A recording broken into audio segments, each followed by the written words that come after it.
Et nous commençons tout de suite avec les clés de l'IMO, le rendez-vous dédié à l'investissement immobilier de Smart Patrimoine. Et il y a quelques semaines, nous revenions sur la situation des SCPI avec Gaëtan Pierret, journaliste à l'AGFI. Aujourd'hui, nous allons faire un point spécifique sur les SCI. Bonjour Gaëtan Pierret. Bonjour Nicolas. Bienvenue sur le plateau Smart Patrimoine. Vous êtes journaliste à l'AGFI, vous suivez notamment les sujets immobiliers. On avait fait le point sur les SCPI. On n'avait pas eu le temps d'aller regarder du côté des SCI. Et là, on va regarder beaucoup de choses à dire. Et il y avait beaucoup de choses à dire, effectivement. Du coup, on a fait une émission dessus. Les SCI, on sent quand même que... Alors, vous allez nous donner les chiffres, notamment en matière de collecte ou décollecte, en matière de performance également.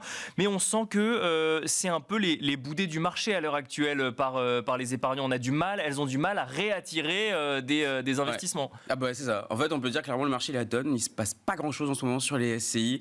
On voit que la collecte, ça reprend pas. Et quand on parle aux différents gérants, on sent que vraiment il y a une espèce de résignation en fait, ouais. en attendant de voir le marché se relancer. Alors on ne sait pas vraiment par quel bout le prendre. Qu'est-ce qui va débloquer ce marché? Potentiellement les performances. À partir du moment où les performances vont repartir, sans doute les investisseurs vont revenir. Mais c'est vrai que là on est un peu exactement comme vous l'écrivez, dans un cercle vicieux. On comprend pas trop par quel bout prendre en fait ce sujet. Si on regarde au niveau de la collecte, l'année dernière, c'est quasiment 950 millions d'euros de pertes. D'accord. En un an. Donc de décollecte, ouais. Décollecte nette. Alors le chiffre exact c'est 937, mais on peut arrondir parce que c'est quand même assez impressionnant.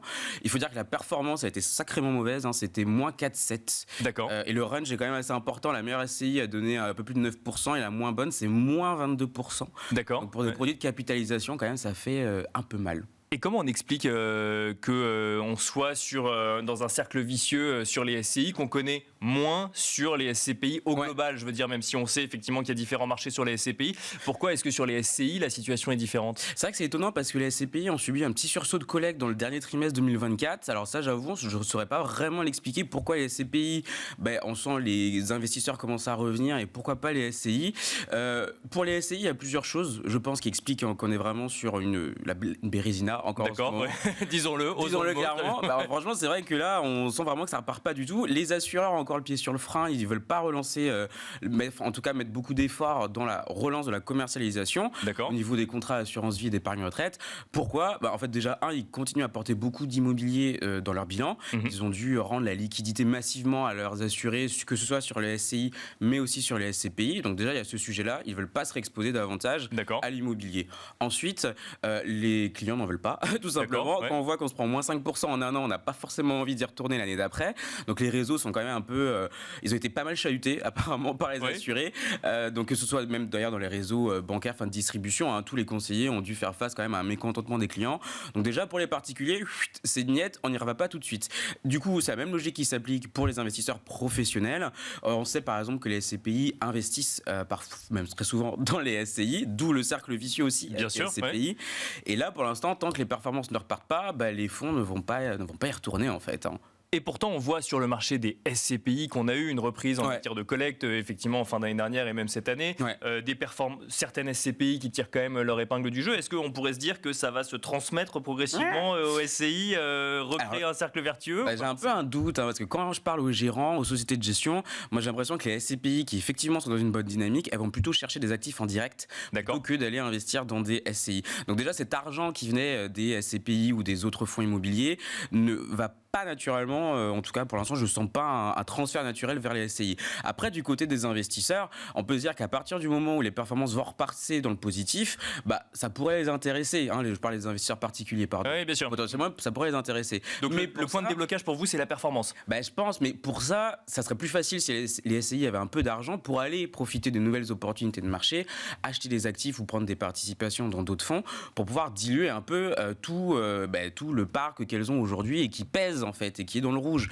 Donc ça serait bien si elles pouvaient avoir cette dynamique là. Mais comme elles n'ont pas cet élan, en fait ça risque d'être très très long en fait. Pour elles, c'est plus compliqué que les SCPI, je pense. Mais qu'est-ce que ça veut dire pour les investisseurs particuliers une année comme celle-là sur les SCI? Ça veut dire qu'on touche rien sur les investissements qu'on a pu réaliser ou en direct ou via une SCPI qui aurait investi en SCI? Alors déjà, les conseillers que j'avais au téléphone, ils me disent plutôt qu'ils ont essayé de faire sortir leurs clients dès que ça a commencé à passer dans le rouge, dès les premiers signaux d'alerte. Donc il y a eu l'affaire Capimo qui a traumatisé le marché. Alors c'est peut-être ça aussi que j'aurais pu dire, c'est que non seulement il y a les mauvais chiffres, mais il y a aussi l'affaire Capimo qui a traumatisé les investisseurs particuliers où où d'un coup ils se sont dit, bah, en fait, moi, je peux perdre 20% en plusieurs fois et en plus ne pas pouvoir récupérer mon argent. Donc là, déjà, il y a eu des énormes inquiétudes qui sont nées. Donc déjà, pour les investisseurs, ceux qui ont pu prendre la tangente ont pris la tangente. Ceux qui sont maintenant dedans, bah, en fait, potentiellement, ils vont rester jusqu'à ce que le marché se reprenne. Logiquement, si on est sur du temps long, ça devrait finir par se reprendre. Après, c'est vrai qu'il y a toujours l'inquiétude de quand est-ce que le cycle va redevenir positif. Bien sûr, vertueux, du coup. Exactement. Ouais. Quand est-ce que le cercle va redevenir vertueux? Parce que pour l'instant, c'est pas le cas. Et puis aussi, quand est-ce que on va... Parce qu'en fait, en ce moment, il y a un peu des inquiétudes sur la réglementation des SCI. C'est ce que j'allais dire, oui, c'est ça. C'est quel SCI demain en lien avec la réglementation? Alors ça, c'est une bonne question. Le sujet, il est extrêmement long, très très long. Alors il est technique et en plus il est long. Je vais vous dire. D'accord. C'est quand que j'ai sorti mon papier, c'est en octobre dernier, je crois. C'était au moment de Patrimonia. En fait, j'avais sorti un papier qui parlait des discussions, des réflexions qui sont en cours entre les autorités de marché, AMF, ACPR et même le Trésor, et les sociétés de gestion, les assureurs, etc. Enfin toute la place. En gros, ce qui se passe, c'est que les autorités ont fini par se rendre compte qu'il y avait un trou réglementaire au niveau des autres FIA. Alors là, on rentre dans le détail. Alors d'accord. C'est technique. Ouais. Ça m'a pris du temps d'écrire cet article. Vraiment.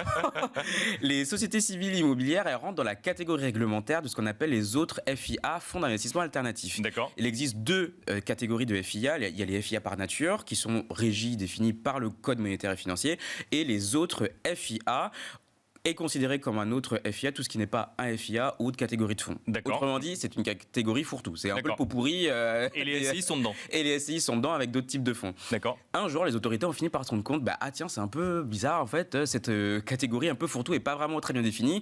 Sauf que dans cette catégorie, on retrouve des catégories de fonds non cotés. Or, la loi Industrie Verte est rentrée en vigueur en octobre dernier et là, ils se sont dit, ça serait peut-être bien de faire quelque chose. Donc, depuis au moins début 2024, il y a des discussions qui sont en place, des réflexions pour voir comment faire évoluer cette réglementation. Forcément, les lobbies se sont mobilisés, les associations de place ont discuté avec les autorités pour leur dire alors, attendez, on va se calmer quand même parce que là, on parle de vingtaines de milliards d'euros qui sont quand même en cours en gestion aujourd'hui. Oui. On peut pas tout sortir d'un coup, sinon ça va être un risque systémique, quoi. Les autorités, apparemment, sont en train d'accepter ça et de voir pour impacter les changements réglementaires uniquement sur les nouvelles SCI et non pas, sur les nouveaux FIA, autres FIA, et non pas sur les autres FIA déjà existants. C'est un peu technique, je suis désolé. Non, mais c'est très clair. Ce qui revient effectivement à se poser encore plus la question de à quoi ressemblera une SCI demain, même si ça n'aurait pas d'impact, je le mets au conditionnel, sur les SCI existantes aujourd'hui. En fait, de ce qu'on comprend, les sujets qui sont en cours aujourd'hui, d'un point de vue vraiment, si on rentre plus dans le détail, c'est les sujets de liquidité, les sujets de dette. Donc c'est là-dessus qu'on devrait avoir des évolutions. Après, sur la liquidité, les acteurs n'avaient pas attendu les autorités pour se parer de ça, pour s'occuper de ça. Il y a essentiellement des gates qui sont mis en place, généralement sur les SCI, et des poches de liquidité. Et ça, ce sont des discussions que les sociétés de gestion ont avec les assureurs, puisque ce sont les assureurs qui assurent une finale liquidité pour les assurés. Donc on peut se douter que les assureurs ont quand même pris leurs précautions et n'ont pas assuré des produits comme ça sans avoir des précautions au niveau de la liquidité. Très rapidement, Gaëtan Pierret, est-ce qu'il y a un peu d'espoir quand même sur le marché des SCI à la fin du premier trimestre 2025? Faudra sûrement attendre retour à meilleure fortune. Mais en tout cas, on peut dire que pour les investisseurs qui sont déjà dans les fonds, il faut attendre effectivement que le marché reparte. C'est du temps long, l'immobilier, on le rappelle à chaque fois, donc il faut prendre le temps, être patient. Voilà. Pour se tenir au courant des actualités, mais prendre le temps également. Exactement. Merci beaucoup Gaëtan Pierret. Je rappelle que vous êtes journaliste à la GFI. Merci d'être venu sur le plateau de Smart Patrimoine. Et quant à nous, on enchaîne tout de suite avec Enjeu Patrimoine.